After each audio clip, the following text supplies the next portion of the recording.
Hi ஹலோடா அமேசன்யும் எல்லோரும் எப்படி இருக்கீங்க? ஹாய் ஹோப் எல்லாம் நல்லா இருப்பீங்க. ஸோ அன்றைக்கி நம்ம வந்து மிட் நைட் கில்லர் பார்ட் 7 தான் பார்க்க போகிறோம். ஸோ லாஸ்ட் பார்ட் எதில் விட்டுருந்தேன்னா, ஒரு வழியாக இங்கே பார்த்தீங்கன்னா நீங்கள் வெளியே வந்துருந்துருப்பீங்க. தென் வந்து நிறைய தாட்ஸ் உங்கள் மண்டைக்குள்ளே அப்படியே சில்லியாக சிதறிந்திருக்கும். ஸோ இங்கே அப்படியே ஒரு பக்கம் இருக்கா, லைக் ஒருத்தர் வந்து பார்த்திங்கன்னா போலீஸ் ஸ்டேஷனில் ஏதோ ஒரு பேக்கை தூக்கி வச்சுட்டு போயிருந்திருப்பார். ஸோ அந்த பேக்குள்ளே இருந்த கேமராவில் இருந்த விஷயத்தை பார்த்து இங்கே இன்ஸ்பெக்டர் மின்னோட அசிஸ்டண்ட் அர்ஜுன் வந்து ஷாக் ஆகி ஹாஸ்பிட்டல் அட்மிட் ஆகியிருந்திருப்பான். அதுக்கப்புறமா அதில் என்ன இருக்குன்றது தெரிஞ்சுக்கிட்டு மின்னுமே பார்த்திங்கன்னா மீதி என்ன இருக்குது பார்க்கறதுக்காக பேக் டு த ஸ்டேஷன் வந்திருப்பாங்க. ஸோ அதில் 2 பென் டிரைவர் அண்ட் தென் ஒரு லெட்டர் இருந்திருக்கும். அந்த லெட்டர் படிச்சுட்டு மின் ஒரு மாதிரி ஷாக்கில் இருந்திருப்பார். ஸோ ஓகே, அந்த பென் டிரைவில் என்ன இருக்குது பார்க்கலாம் அப்படின்னு சொல்லிட்டு இங்கே பார்த்திங்கன்னா ஸ்டேஷனில் இருக்க எல்லாருமே அந்த பென் டிரைவில் என்ன இருந்துருக்குன்னு சொல்லி பார்த்து ரொம்ப ஷாக் ஆகியிருந்திருப்பாங்க. ஸோ அப்படி தான் வந்து கட் பண்ணியிருந்தேன். ஸோ வாங்க அங்கேருந்தே டேரெக்டாக ஸ்டோரிக்குள்ளே போயிடலாம். தென் ஏதாவது நாய்ஸ் இருந்துச்சுன்னா கொஞ்சம் மன்னிச்சிக்கோங்க, என்னோடய மைக் வேலை செய்யலை.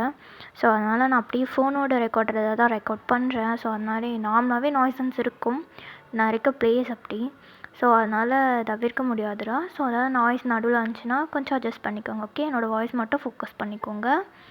அண்டு வீடியோ பார்க்குறவங்க மறக்காமல் லைக் பண்ணிவிட்டு பாருங்கள். அப்போ தான் வீடியோ நிறைய பேருக்கு வந்து ரெக்கமெண்டில் போகும். தென் மறக்காமல் சேனலை சப்ஸ்கிரைப் பண்ணிவிட்டு பாருங்கள். அண்ட் நமக்கு செகண்ட் சேனல் இருக்குது ஆமி டெலுலஸ், அதையுமே சப்போர்ட் பண்ணுங்கள். இன்ஸ்டா பேஜை ஃபாலோ பண்ணுறவங்க ஃபாலோ பண்ணிக்கோங்க. ஸோ வாங்க இப்போ ஸ்டோரிக்குள்ளே டேரெக்டாக போகலாம். ஸோ இங்கே ஸ்டேஷனில் எல்லாருமே ஒரு மாதிரி அந்த வீடியோஸை பார்த்துட்டு ஒரு மாதிரி அரண்டு போயிருந்துருப்பாங்க. ஸோ அங்கே அப்படியே வந்து முடிச்சுக்கலாம். ஸோ அன்றைக்கி டே அப்படியே வந்து ரன் ஆகுது. அதுக்கப்புறம் பார்த்தீங்கன்னா ஒரு 2-3 டேஸ் வந்து அப்படியே நார்மலாக போயிட்டுருக்கு. லைக் நீங்கள் இப்போ உங்கள் வீட்டுக்குள்ளே இருக்கீங்க, லைக் உங்களுக்கு வேலை கிடையாது. ஸோ வீட்டில் தான் இருக்கீங்க அம்மா கூட இருந்துக்கிட்டு. உங்கள் அம்மாவுக்குமே ஒரு பதட்டம், பிகாஸ் ஏதாவது பண்ணிக்குவீங்களோ, லைக் ஒரு மாதிரி பயமாக இருக்குது அவங்களுக்கு. ஏன்னா ஜெயிலுக்கு வேறு போய்ட்டு வந்திருக்கீங்க, உங்கள் ஃப்ரெண்டு வேறு உள்ளே இருக்கா, என்னவா இருக்கும் அப்படின்னு சொல்லிட்டு நீங்கள் ஏதாவது மற்றவங்க பேசுகிறத கேட்டுக்கோ வந்து எதாவது பண்ணிப்பீங்க அப்படின்ற மாதிரி உங்கள் அம்மா உங்கள் கூடயே இருக்காங்க. இங்கே காயுமே பார்த்திங்கன்னா ரியாவுக்காக ஏதாவது துப்பு கிடைக்குமான்னு சொல்லிட்டு அவன் வந்து பார்த்திங்கன்னா இன்வெஸ்டிகேஷன் பண்ணிகிட்ருக்கான். பிகாஸ் கேஸ் வந்து இப்போது ஹியரிங் வரப்போகுதுன்றதுனால. இங்கே மாயாவும் இப்படி தான், அவள் சைடு அவள் இன்வெஸ்டிகேஷன் பண்ணிகிட்ருக்கா. அவளுக்கு ரியாவை உள்ளே தள்ளுறதுல விருப்பம் கிடையாது. ஸோ உங்களை தான் உள்ளே தள்ளணும்னு நினச்சா. பட் இப்போ வந்து கேஸ் இப்படி போகிறதுனால ஓகே ஒரு தடவை வந்து என்ன தான் கண்டுபிடிப்போமே அப்படின்னு சொல்லிட்டு அவளும் அவளோட அசிஸ்டண்ட், இப்போ இருக்க அசிஸ்டண்ட், அவங்க 2 பேரும் பார்த்திங்கன்னா இந்த கேஸை கண்டுபிடிச்சிட்ருக்காங்க. ஸோ இங்கே அப்படியே தான் வந்து டேஸஸ் எல்லாம் பாஸ் ஆகுது.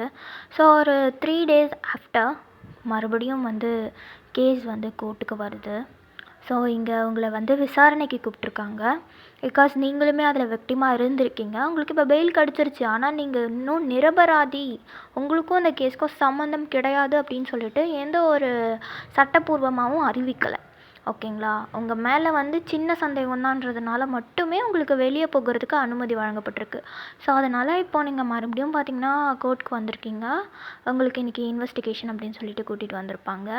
ஸோ இங்கே கோர்ட்டில் வந்து எல்லாருமே இருக்காங்க. லைக் மின்னு, காய் அப்படி சொல்லிட்டு எல்லாருமே இருக்காங்க. உங்கள் அம்மாவும் உங்கள் கூட வந்திருக்காங்க. ஸோ எங்கள் கோர்ட்டில் பார்த்திங்கன்னா விசாரணை ஒரு பக்கம் நடந்துகிட்ருக்கு. காய் அண்டு மாயா 2 பேரும் பார்த்திங்கன்னா மாற்றி மாற்றி பேசிகிட்டு இருக்காங்க. நீங்களுமே அவங்க என்ன பேசுகிறாங்கன்னு சொல்லிட்டு கேட்டுட்ருக்கீங்க. ஆனால் உங்களுக்கு ஸ்டில் மைண்ட் தாட் வந்து இங்கே இல்லவே இல்லை, வேறு எதையோ ஒன்று நீங்கள் வந்து ரொம்ப ஆழமாக யோசித்து பார்த்துட்ருக்கீங்க. உங்களுக்கு மைண்ட் தாட்டே அங்கே இல்லை.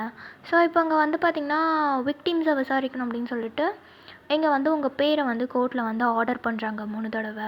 நீங்கள் தான் ஆழ்ந்த சிந்தனையில் இருக்கீங்களே, அதனால் உங்களுக்கு கேட்கவே இல்லை. இங்கே உங்கள் அம்மா ஓயனா கூப்பிட்றாங்கம்மா போ அப்படின்னு சொல்லிட்டு உங்கள் காதுகிட்ட சொல்கிறாங்க. நீங்கள் சரிம்மா அப்படின்னு சொல்லிட்டு இப்போ நீங்கள் பார்த்தீங்கன்னா அந்த விசாரிப்பாங்க இல்லையா, அந்த கூண்டுக்குள்ளே போய்ட்டு நிற்கிறீங்க. இங்கே மாயா தான் உங்களை விசாரிக்கிறாங்க. மிஸ் ஒயன் நீங்கள் தானே? ஆமாம், நான் தான் ஒயன். நீங்கள் என்ன பண்ணிகிட்ருக்கீங்க? நான் இதுக்கு முன்னாடி லாயராக இருந்தேன், ஹியூமன் ரைட்ஸ் லாயராக ஒர்க் பண்ணிகிட்ருந்தேன்.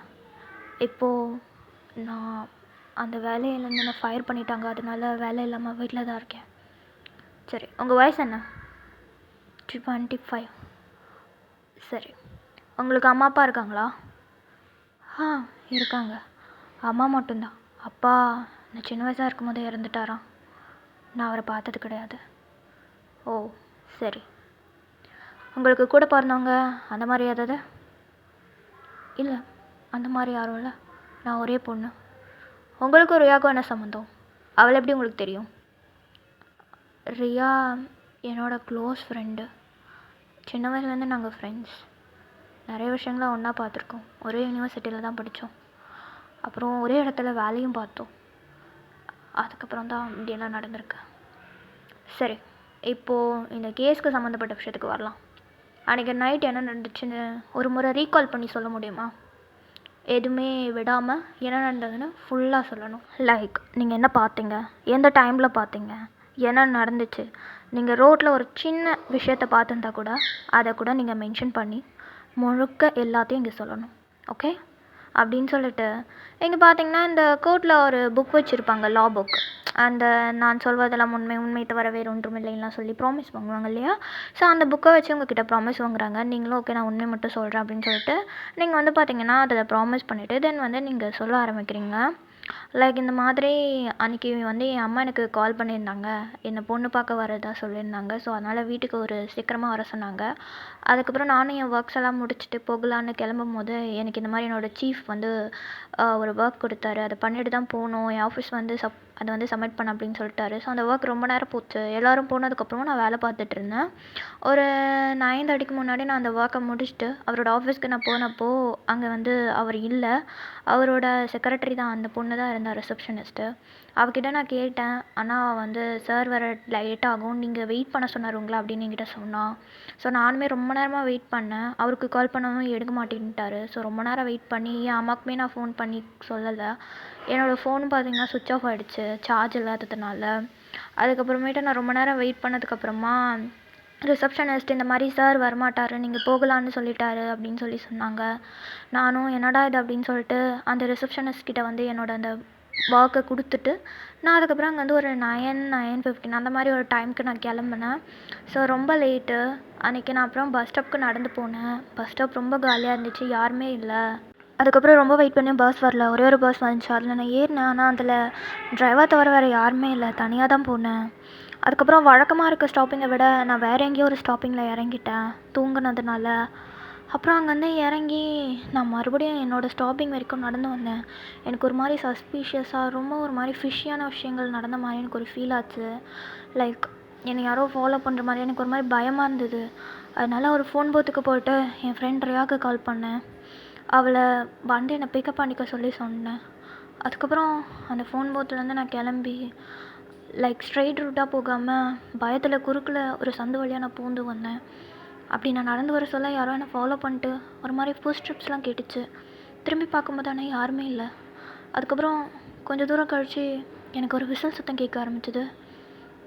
நான் பயத்தில் என்ன பண்ணுறதுன்னு தெரியாமல் சுற்றி பார்த்தேன். நான் நடக்கும்போது மட்டும்தான் அந்த சவுண்ட் கேட்குதுன்னு நான் நின்று நடந்தேன். அதுக்கப்புறம் கொஞ்சம் நேரத்தில் அந்த சவுண்ட் ரொம்ப கிட்ட வர மாதிரி இருந்தது. நான் ஒரு பதட்டத்தில் ஓட ஆரம்பித்தேன். அப்போ நான் ஒரு இடத்துல ஒருத்தவங்க மேலே மோதிட்டேன். யாருன்னு பார்த்தா அது ரியா. அங்கே தான் அவள் வந்திருந்தா. அதுக்கப்புறம் நான் அவளை பார்த்தோன்னே பயத்தில் கட்டிப்பிடிச்சி அழ ஆரம்பிச்சிட்டேன்.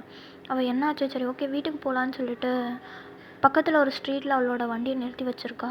அந்த இடத்துக்கு என்னை கூட்டிகிட்டு போனோம். அதுக்கப்புறம் நானும் அவளும் கிளம்பி பைக்கில் வீட்டுக்கு போனோம்.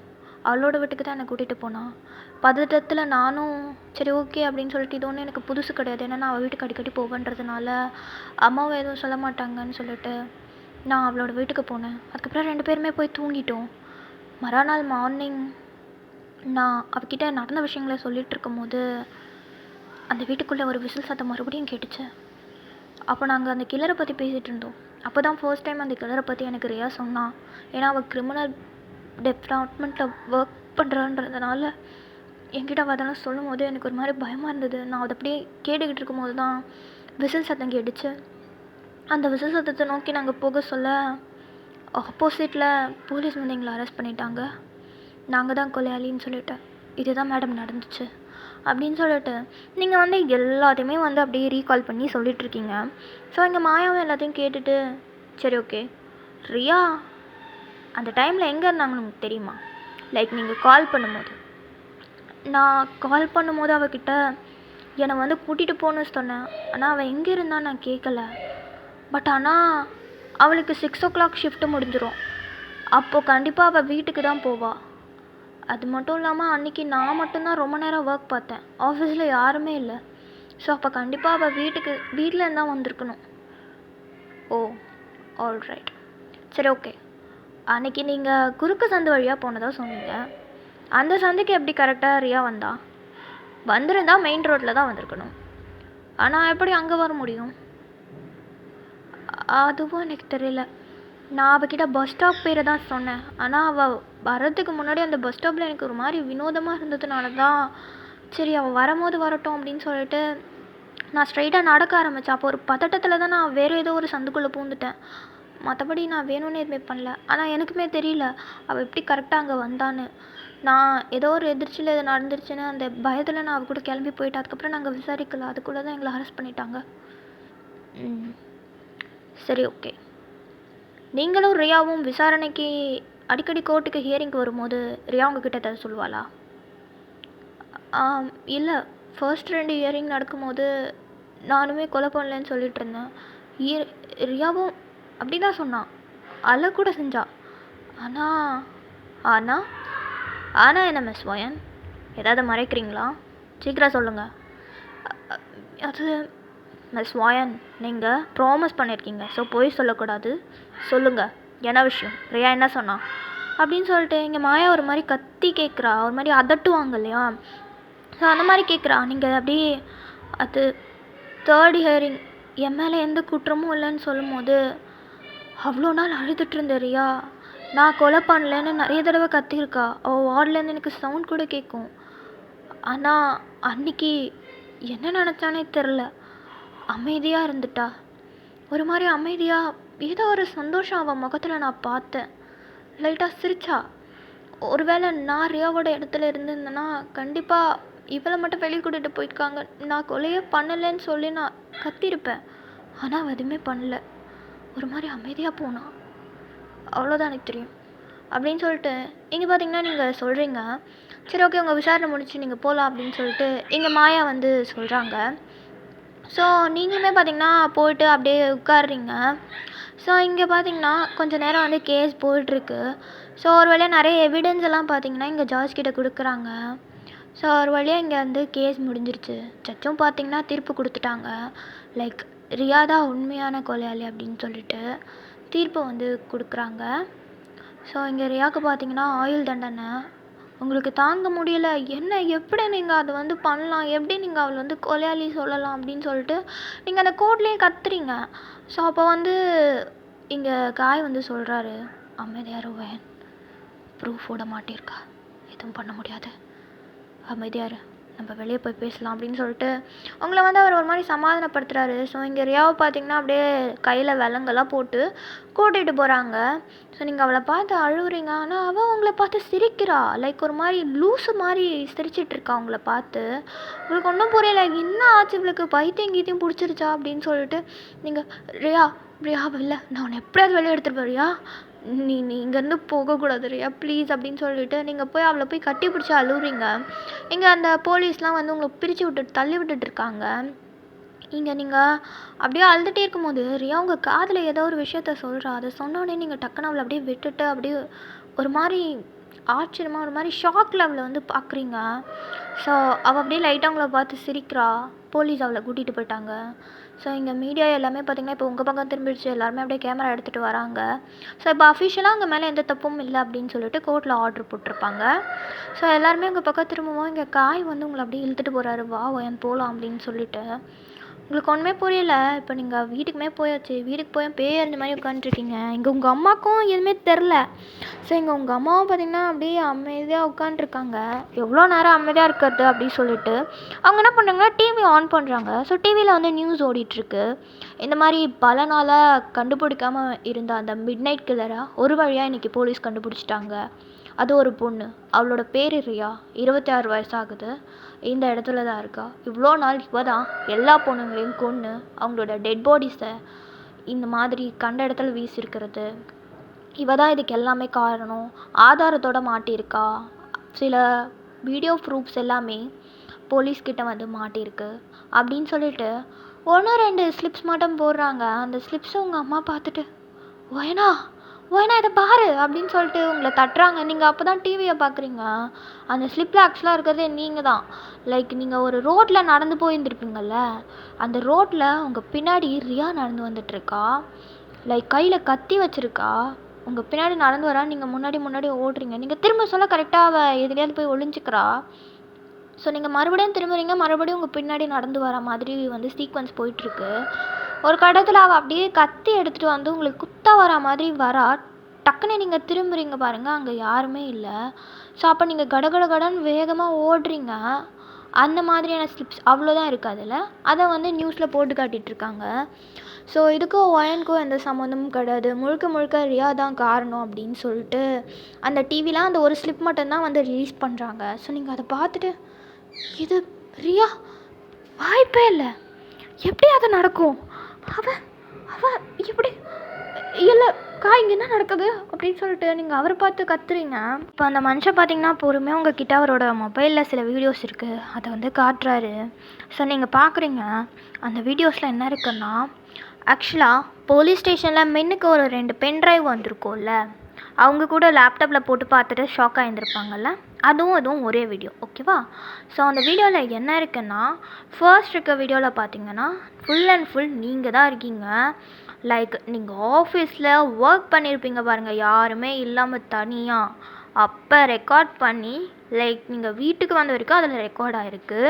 ஸோ அதில் எப்படி இருக்குன்னா, நீங்கள் ஆஃபீஸில் யாருமே இல்லாதப்போ நீங்கள் பாட்டு உட்காந்து ஒர்க் பண்ணியிருந்துருக்கீங்க. லைக் லைட் எல்லாமே ஆஃப் ஆகிருக்கு, உங்களோட டெஸ்க் லைட் மட்டும் நீங்கள் போட்டு வச்சுருக்கீங்க. ஸோ அப்போ பார்த்தீங்கன்னா உங்கள் பக்கத்தில் ரியா நின்றுட்டுருக்கா, ஒரு பிளாக் ஹுட்டி போட்டு ரியா நின்றுக்கிட்டு உங்களை வேடிக்கை பார்த்துட்டு இருந்திருக்கா. பட் உங்களுக்கு எதுவுமே தெரியாமல் நீங்கள் பாட்டு வேலை செஞ்சுட்டு இருந்திருக்கீங்க. அதுக்கப்புறமா நீங்கள் நடந்து உங்களோட சீஃபோட ஆஃபீஸ்க்கு போயிருப்பீங்க. அது பின்னாடியுமே பார்த்திங்கன்னா உங்களை அப்படியே ஃபாலோ பண்ணிட்டு பாட்டு வந்துருந்துருப்பா. ஸோ அதுக்கப்புறம் நீங்கள் அந்த சீஃபோட ஆஃபீஸில் இருந்தப்போ கூட அவள் அங்கே தான் இருந்திருப்பா, ஆனால் நீங்கள் பார்த்துருந்துருக்க மாட்டீங்க. ஸோ அதுக்கப்புறமா ஒரு வழியாக நீங்கள் வந்து பஸ் ஸ்டாப்க்கு நடந்து போயிருப்பீங்க, அப்பயும் உங்கள் பின்னாடியே ஃபாலோ பண்ணிட்டு வந்திருப்பா. அதுக்கப்புறம் நீங்கள் ஒரு பஸ்ஸில் ஏறி இருப்பீங்க இல்லையா? ஸோ நீங்கள் ஏறி எங்கே உட்காந்துருந்துருப்பீங்கன்னா, டிரைவர் சீட்டுக்கு, அதாவது ஃப்ரண்ட்டு பேக் ரெண்டுத்துக்கும் நடுவில் வந்து சீட்ஸ் வரும்ல, அந்த மாதிரி ஒரு மிடில் ஆஃப் த சீட்டில் தான் நீங்கள் உட்காந்துட்டு நீங்கள் வந்து பாட்டு கேட்டுட்டு இருந்திருப்பீங்க. ஒரு மாதிரி தனியாக இருந்தால் போர் அடிக்கும்னா நீங்கள் பாட்டு கேட்டிருப்பீங்க. ஸோ அப்போ அந்த பஸ்ஸில் பார்த்தீங்கன்னா ரியா ஏறி இருப்பா, லைக் பேக் சீட்டில் உட்காந்துட்டு உங்களே தான், அவரோட கண் ஒரு செகண்ட் கூட பின்னாடி முன்னாடி எங்கேயுமே நகரல, உங்களே தான் பார்த்துட்டு இருந்திருப்பா.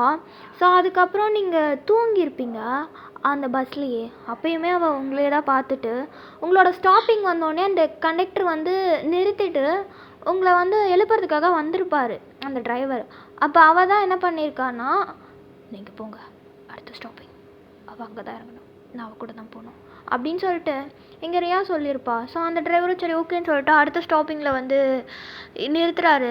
நீங்கள் அப்போ கரெக்டாக எழுந்திரிச்சு, ஐயோ என்ன நீங்கள் இங்கே நிறுத்திட்டீங்க, கடவுளே அப்படின்னு சொல்லிட்டு நீங்கள் இறங்கியிருப்பீங்க. அந்த டிரைவருக்கு ஒன்றுமே புரியாமல் உங்களை திருத்துன்னு பார்த்துட்டு அவரும் பார்த்தீங்கன்னா போயிருந்துருப்பார். ஸோ ரியாவுமே உங்கள் கூட இறங்கியிருப்பா, நீங்கள் கவனிச்சிருக்க மாட்டீங்க. ஸோ நீங்கள் இறங்கிட்டு நீங்கள் என்ன பண்ணியிருப்பீங்க, உங்களோட எங்கே நீங்கள் இறங்கணுமோ அந்த பஸ் ஸ்டாப்புக்கு நீங்கள் நடந்து போயிருந்துருப்பீங்க. அப்பயும் உங்கள் பின்னாடியே தான் வந்திருப்பா, லைக் ஃபுல் அண்ட் ஃபுல் உங்களை ஃபாலோ பண்ணியிருக்கா அவள். ஸோ அதுக்கப்புறமா நீங்கள் அந்த பஸ் ஸ்டாப்பில் வந்து போயிட்டு நீங்கள் வந்து ஒரு மாதிரி உங்களுக்கு வினோதமாக இருந்திருக்கும், யாரோ ஃபாலோ பண்ணுறது உங்களுக்கு தெரியுது, ஆனால் யாருன்னு உங்களுக்கு தெரிஞ்சிருக்காது. ஸோ அதனால் ஒரு பயத்தில் நீங்கள் வந்து ஒரு பூத்துக்கு போய் ஃபோன் பண்ணியிருப்பீங்க இல்லையா? அந்த பூத்துக்கு நீங்கள் ஃபோன் பண்ண சொல்ல கரெக்டாக ரியா பார்த்தீங்கன்னா கொஞ்சம் தூரம் தள்ளி தான் நின்று இருந்திருப்பா. ஸோ நீங்கள் ஃபோன் பண்ணோன்னே எடுத்து அவள் உங்ககிட்ட நார்மலாக தான் பேசியிருப்பா. ஸோ நீங்கள் ஃபோனை வச்ச அடுத்த செகண்ட் அந்த பூத்துக்கு போய்ட்டு அவள் தான் அந்த பூத்தோட கேமராவை பார்த்திங்கன்னா உடச்சி தள்ளியிருக்கா. அந்த கேமராவை உடைக்கிறதுக்கு முன்னாடி அந்த பூத்தை பார்த்து லைட்டாக அவள் ஸ்மைல் பண்ணியிருப்பா. ஸ்மைல் பண்ணிட்டு அந்த கேமராவை உடச்சிட்டு அங்கேருந்து வந்து கிளம்பியிருப்பா. லைக் அந்த ஃபோனோட ஒயர் எல்லாத்தையும் அறுத்து விட்டுருப்பா. அறுத்து விட்டுட்டு அதுக்கப்புறம் கிளம்பியிருப்பா. அதுக்கப்புறமா நீங்கள் ஒரு ஸ்ட்ரீட் கிட்டே போயிருப்பீங்க. அந்த ஸ்ட்ரீட்டில் இருக்க கேமராஸுமே இவ தான் உடச்சிருக்கா, அது அப்பட்டமாக தெரியுது அந்த வீடியோவில். ஸோ அதுக்கப்புறம் உங்கள் பின்னாடி நடந்து வந்திருப்பா. ஒரு ஃபுட் ஸ்ட்ரீன் மாதிரி ஒரு சீன் வந்திருக்கோம்ல, நீங்கள் நடக்க அந்த சத்தம் கேட்டிருக்கோம், நீங்கள் நின்று திரும்பி பார்த்துருப்பீங்க. ஸோ இப்போ டிவியில் கூட அதுதான் ப்ளே ஆகியிருக்கும். அதை எல்லாத்தையுமே வந்து நீங்கள் அப்படியே பார்த்துட்ருக்கீங்க. ஒரு ஃபைனலில் பார்த்தீங்கன்னா அந்த விசில் சத்தம் கேட்டதுக்கப்புறம் தான் நீங்கள் ஓடிருப்பீங்க.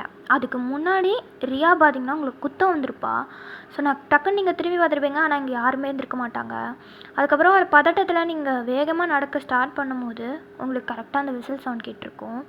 ஸோ நீங்கள் குடு என்ன பண்ணியிருந்துருப்பீங்கன்னா கடகடன்னு ஓடி இருந்திருப்பீங்க. அதுக்கப்புறம் எதிர்க்க பார்த்தீங்கன்னா ரியா மேலே போய் மோதி இருந்திருப்பீங்க. அதுவுமே அந்த வீடியோவில் இருக்குது. அதோட வந்து அந்த ஃபர்ஸ்ட் வீடியோ கட் ஆகியிருந்திருக்கும். ஸோ செகண்டில் இருக்க ஒரு வீடியோவை வந்து இப்போ ப்ளே பண்ணுறதுக்காக அப்படியே ஸ்வைப் பண்ணுறாரு. நீங்கள் வேண்டாம், அதில் என்ன இருக்குது நீங்கள் சொல்லுங்கள், நான் அதை பார்க்கணுமா என்ன அப்படின்னு சொல்லிட்டு நீங்கள் கேட்குறீங்க. ஒரு மாதிரி பயம் ஒரு பதட்டம் என்னன்னே உங்களுக்கு புரியல. பிகாஸ் உங்கள் பெஸ்ட்டு ஃப்ரெண்டு அவள் உங்கள் பின்னாடி வந்திருக்கானா, இப்போ ஆல்மோஸ்ட் அவள் தான் கொலகாரின்ற மாதிரி உங்கள் மனசு வந்து முடிவே பண்ணிடுச்சு. அதுக்கப்புறம் அடுத்த என்னத்தை நான் பார்த்து தொலைக்கணும் அப்படின்ற மாதிரி நீங்கள் வந்து கேட்குறீங்க. ஸோ கண்டிப்பாக அதை நீ பார்த்தே ஆகணும் அப்படின்னு சொல்லிட்டு அந்த மனுஷன் பார்த்திங்கன்னா அப்படியே அந்த அடுத்த வீடியோவை ப்ளே பண்ணுறாரு. ஸோ அதில் என்ன இருக்குன்னா, லைக் ஒரு பொண்ணு வந்து செத்து போயிருந்தா இல்லையா, ஒரு பொண்ணோட கேஸில் நீங்கள் அரெஸ்ட் ஆகிப்பீங்க. அந்த பொண்ணு அவளோட டெட் பாடி இதுக்கு முன்னாடி அர்ஜுன் பார்த்துருப்பாரு. அந்த பாதி வீடியோ லைக் ஒரு மாதிரி அவன் மூச்சு வந்து வாங்கிட்டு ஒரு மாதிரி அப்படின்ட்டுருப்பா. அப்போ வந்து விசில் சவுண்ட் கேட்டிருக்கோம். அதுக்கப்புறம் நீங்கள் உங்களை பார்த்துருப்பாரு. அந்த வீடியோவோட ஃபுல் வீடியோ இப்போ இங்கே ஓடிட்டுருக்கு. லைக் இங்கே பார்த்தீங்கன்னா யாரோ ஒருத்தவங்களோட கை மட்டும்தான் தெரியுது. அந்த பொண்ணோட கழுத்தை அறுத்துட்டாங்க. தென் கை ரொம்ப கொடூரமாக கொலை பண்ணுறாங்க. லைக் வயிற்றை கிழிக்கிறது, ஒரு மாதிரி கண்ணெல்லாம் வந்து எதையோ சுற்றி வச்சு அடிக்கிறாங்க. லைக் அந்த முடி எல்லாத்தையுமே ஒரு மாதிரி ரொம்ப கொடூரமாக கொலை பண்ணிவிட்டு அந்த பொண்ணு வந்து செத்தே போயிட்டா. அவளுக்கு மூச்சே இல்லை. அப்போ கூட சரி அந்த இது சொல்லுவாங்கள்ல கோடாரி, அதை வச்சு பார்த்திங்கன்னா அப்படியே கச்சன்னு ஏதோ கறிக்கடையில் ஏதோ சிக்கனை கொத்துற மாதிரி துப்புன்னு குத்திட்டு இருக்காங்க. அந்த பொண்ணோட வயிறு அங்கே செஸ்ட்டுன்னு சொல்லிட்டு எல்லா இடத்துல இருந்தும் பிளட் அப்படியே சும்மா பீச்சு அடிச்சிட்ருக்கு. அதுக்கப்புறம் பார்த்திங்கன்னா அந்த டெட் பாடியை லைக் தலை தனியாக, பாதி உடம்பு லைக் கால் தனியாக, அந்த உடம்பை 2 பீஸாக போட்டுட்டு அது எல்லாத்தையுமே பார்த்திங்கன்னா ஒரு பேக்கில் வந்து பண்ணுறாங்க. இவ்வளவும் பண்ணும்போது அந்த 2 கை மட்டும் தான் தெரியுது. அந்த பர்சனோட கை மட்டும் தான் தெரியுது, மற்றபடி வேறு எதுவுமே தெரில. ஸோ அந்த 2 கையை மட்டும் பார்க்குறீங்க. அது எல்லாமே நடக்குது. உங்களுக்கு பார்க்க முடியல இதுக்கப்புறம். ஆனால் நீ பார்த்தே ஆகணும்னு சொல்லிட்டு உங்களை அப்படியே உங்கள் தலையை திருப்பி அதை பார்க்க வைக்கிறாரு. இங்கே உங்கள் அம்மாவுக்கு ஸ்டார்டிங் பார்த்தோன்னே வாந்தி வந்துருச்சு. அந்த மனுஷன் அப்படியே உங்கள் அம்மா ஓரமாக போய் உட்காந்துட்டாங்க. அந்த மனுஷன் எதுவும் கண்டுக்கல. அவர் நீங்கள் தான் பார்க்கணுன்னு சொல்லிட்டு அதை அப்படியே உங்களுக்கு காட்டுறாரு. ஸோ ஒரு வழியாக பார்த்திங்கன்னா அந்த பொண்ணை கொலையெல்லாம் பண்ணி பீஸாக வெட்டி ஒரு பேக்குள்ளே போட்டு டைட்டாக வந்து முடிச்சும் போட்டு வச்சுட்டாங்க. அதுக்கப்புறம் அந்த பண்ண இடத்துல பிளட்டெல்லாம் இருக்குல்ல. ஸோ இப்போ பார்த்திங்கன்னா கரெக்டாக ஒரு பிளாக் கலரில் ஒரு லைட் வந்து ஃப்ளாஷ் ஆகுது அந்த வீடியோவில். அது ஃப்ளாஷ் ஆன அடுத்த செகண்ட் திரும்பியும் வீடியோ ரீப்ளே ஆகுது. அதில் என்ன தெரியுதுன்னா, அந்த பொண்ணு இறந்து போன இடத்துல நிறைய பிளட்டாக இருக்குது. அந்த பிளட்ஸ் எல்லாத்தையுமே ரியா க்ளீன் பண்ணிகிட்ருக்கா. லைக் அதே பிளாக் ஹுட்டி போட்டுட்டு அவள் வந்து ஏதோ ஒன்று வச்சு லைக் அந்த ப்ரெஷ்ஷெல்லாம் வச்சு அவள் அந்த பிளட் ஸ்டெயின்ஸை சுத்தமாக க்ளீன் பண்ணிகிட்ருக்கா. ஸோ க்ளீன் பண்ணும்போது லூஸு மாதிரி சிரிச்சுக்கிட்டே க்ளீன் பண்ணுறா. அப்படியே ஒரு மாதிரி இந்த சைக்கோலாம் சிரிப்பாங்கள்ல, அந்த மாதிரி சிரிச்சுக்கிட்டே அவள் அதை ஃபுல்லாத்தையும் க்ளீன் பண்ணிவிட்டு தென் அதுக்கப்புறமா வீடியோவை வந்து ஆஃப் பண்ணுற மாதிரி அவள் கை எடுத்துகிட்டு வந்து அந்த பட்டனில் வைக்கிற மாதிரி பண்ணுறா. லைக் செல்ஃபாக வீடியோ எடுத்தோன்னா ஆஃப் பண்ணும்போது கை இப்படி கிட்ட வருமா அந்த ஒரு வியூ தெரியும். அந்த மாதிரி வந்து அதை ஆஃப் பண்ணுறா. ஸோ அதை பார்த்துட்டு உங்களுக்கு அப்போ ரியா தான் கொலை பண்ணாளா? ஆமாம் வயன், அவள் தான் பண்ணியிருக்கா. ஆனால் இது எப்படி உங்களுக்கு கிடச்சிது? இது எப்படி அது அப்படின்னு சொல்லிட்டு வந்து சொல்கிறாரு. இந்த மாதிரி யாரோ ஒரு தெரியாத ஒரு அன்னோன் பர்சன் போலீஸ் ஸ்டேஷன் முன்னாடி வந்து இந்த மாதிரி இந்த பேக் ஒன்று வீசிட்டு போயிருக்காரு. ஸோ அதுக்குள்ளே ஒரு கேமராவில் இருந்த வீடியோ பார்த்துட்டு அசிஸ்டன்ட் மயக்கப்பட்டு விழுந்துட்டான்னு சொன்னார். அதுக்கப்புறம் அதில் இந்த பென்ட்ரைவ்ஸை போட்டு பார்க்கும்போது தான் இந்த பென்ட்ரைவ் தான் அது, இதே வீடியோ தான் அவங்களும் பார்த்துருப்பாங்க. அதை பார்த்து ஷாக் ஆனதுக்கப்புறம் தான் அதை பற்றி எதுவுமே வெளியே வரக்கூடாதுன்றதுக்காக டைரெக்டாக கோர்ட் எப்போ ஹியர் ஆகுதோ அப்போ எடுத்துகிட்டு வந்து கொடுத்துருந்துருக்காங்க. பட் ஆனால் காய்க்கு மட்டும் ஃபோன் பண்ணி அந்த மீன் சொல்லியிருப்பார் போல். ஸோ அதை காய் பார்த்துட்டு அந்த டைம் என்ன பண்ணியிருப்பாருனா, இதை வயனாவும் கண்டிப்பாக பார்க்கணும் அப்படின்னு சொல்லிட்டு அந்த பென்ட்ரைவில் இருந்ததை வந்து அவரோட மொபைல்லையுமே அவர் காப்பி பண்ணி வச்சுருந்துருப்பார். ஸோ அதை காப்பி பண்ணிவிட்டு அதுக்கப்புறமேட்டு கோர்ட்டில் வந்து எதுவுமே தெரியாமல் உங்களுக்கு என்ன நடந்துச்சுன்னு தெரியாமல் நீங்கள் ஒரு வாக்குமூலத்தை போய் கொடுத்துட்டு வந்திருக்கீங்க. ஸோ அந்த ஜட்ஜு வந்து அந்த வீடியோஸை வந்து ஆல்ரெடி இயரிங்க்கு முன்னாடியே பார்த்துட்டாங்க. ஸோ அதனால தான் கோர்ட்டில் நடக்கும்போது சும்மா அந்த பென்ட்ரைவ் மட்டும் வாங்கி வச்சுட்டு ஆதாரத்தோடு பிடிச்சிருக்கோம் அப்படின்னு சொல்லிட்டு பார்த்தீங்கன்னா ரியாவை உள்ளே தள்ளியிருப்பாங்க. அதுக்கப்புறம் மீடியாவுக்கு ஏதாவது கொடுக்கணும் இல்லையா, ஆதாரம் கொடுக்காம விட்டால் என்ன பண்ணுது அப்படின்னு சொல்லிட்டு தான் இந்த கொலையெல்லாம் போட்டு காட்டினா மக்கள் பயந்தே போயிடுவாங்க. அந்த மாதிரி பண்ணுறது வந்து ஹியூமன் ரைட்ஸ்க்கு எதிரான ஒரு விஷயன்றதுனால உங்களை பின்னாடி துரத்துன அந்த ஒரு பிட் ஆஃப் ஒரு 2 செகண்ட் வீடியோ அதை மட்டும் வந்து மீடியாவுக்கு கொடுத்துருக்காங்க. அதை தவிர்த்து எதுவும் கேட்கக்கூடாது அப்படின்னு சொல்லியிருந்திருப்பாங்க. ஸோ இப்போ இந்த கொலையெல்லாம் பண்ணது ரியா தான் அப்படின்னு சொல்லிட்டு எல்லாருக்குமே தெரிஞ்சு போச்சு.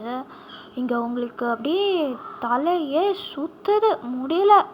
இத்தனை வருஷம் கிட்டத்தட்ட 26 இயர்ஸ் உங்கள் கூடயே இருந்த ஒருத்தி ஒரு சைக்கோ கில்லர். அது உங்களால் எப்படி ஏற்றுக்க முடியும்? முடியல உங்களால். அப்படியே அவள் உங்களையே கொலை பண்ண வந்திருக்கா. அந்த அளவுக்கு நீங்கள் தேம்பி காயை கட்டி பிடிச்சிட்டு அழுதுட்ருக்கீங்க. அந்த மனுஷனும் விடுவான், எல்லாம் பார்த்துக்கலாம், விட அப்படின்னு சொல்லிட்டு உங்களை வந்து சமாதானப்படுத்தி இருந்திருப்பார்.